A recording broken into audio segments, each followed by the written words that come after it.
بسم اللہ الرحمن الرحیم۔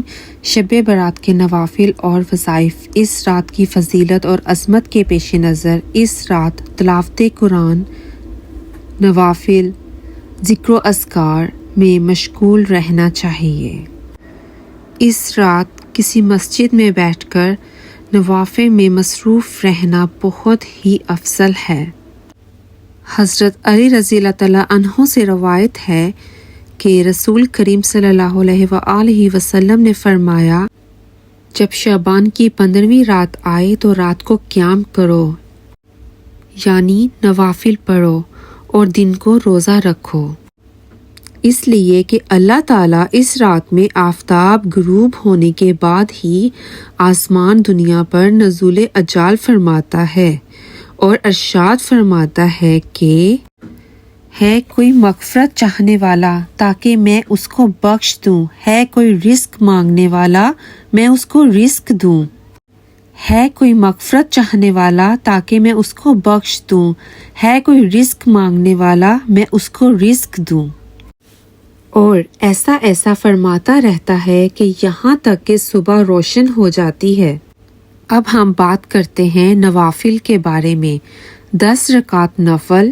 ایک روایت میں ہے کہ رسول اللہ صلی اللہ علیہ وآلہ وسلم نے فرمایا، جو میرا نیاز مند امتی شب برات میں 10 رکعت نفل اس طرح پڑھے کہ ہر رکعت میں سورہ فاتحہ کے بعد سورہ اخلاص 11 بار پڑھے تو اس کے گناہ معاف ہوں گے اور اس کی عمر میں برکت ہوگی۔ 2 رکعت نفل۔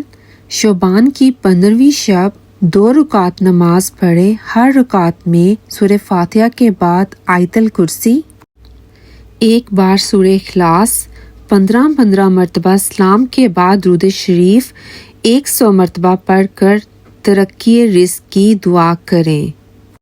انشاءاللہ اس نماز کے باعث رزق میں ترقی ہو جائے گی۔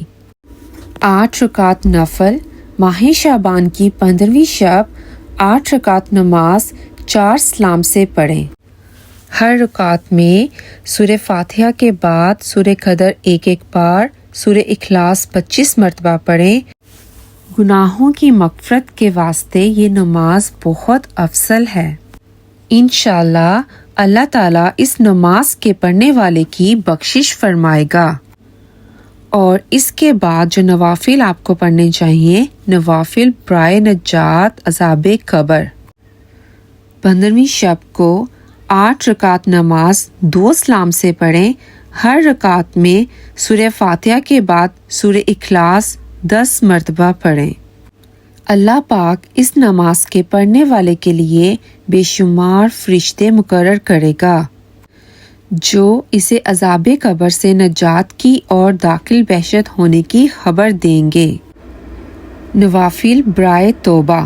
15 شب کو 8 رکعت نماز 2 سلام سے پڑھیں، پہلی رکعت میں سورہ فاتحہ کے بعد آیت الکرسی 10 مرتبہ اور دوسری میں سورہ فاتحہ کے بعد سورہ علم نشرہ 10 مرتبہ، تیسری میں سورہ فاتحہ کے بعد سورہ قدر 10 مرتبہ اور چوتھی میں سورہ فاتحہ کے بعد سورہ اخلاص 10 مرتبہ پڑھیں۔ پھر 4 رکعت اسی ترتیب سے پڑھیں۔ سلام کے بعد 70 مرتبہ استغفار اور 70 مرتبہ درود پاک پڑھ کر اپنے گناہوں سے توبہ کریں۔ انشاءاللہ اللہ تعالیٰ اس نماز پڑھنے والے کے کبیرہ اور صغیرہ گناہوں کو معاف فرمائے گا۔ اور روزے کی فضیلت۔ نبی کریم صلی اللہ علیہ وآلہ وسلم نے فرمایا، جو یہ رات عبادت میں گزارتا ہے اور دن کو روزہ رکھتا ہے اس کا دل اس دن زندہ ہوگا جبکہ دوسروں کے دل مردہ ہو چکے ہوں گے، یعنی اس کا دل روزے قیامت مطمئن رہے گا۔ میرے پیارے بہنوں اور بھائیوں، امید کرتی ہوں کہ آپ سب کو میری ویڈیو بہت اچھی لگی ہوگی اور اس عبادت کی رات میں مجھے بھی اپنی دعاؤں میں یاد رکھیے گا۔ انشاءاللہ آپ سب سے ایک نیو ویڈیو میں ملاقات ہوگی۔ اللہ حافظ۔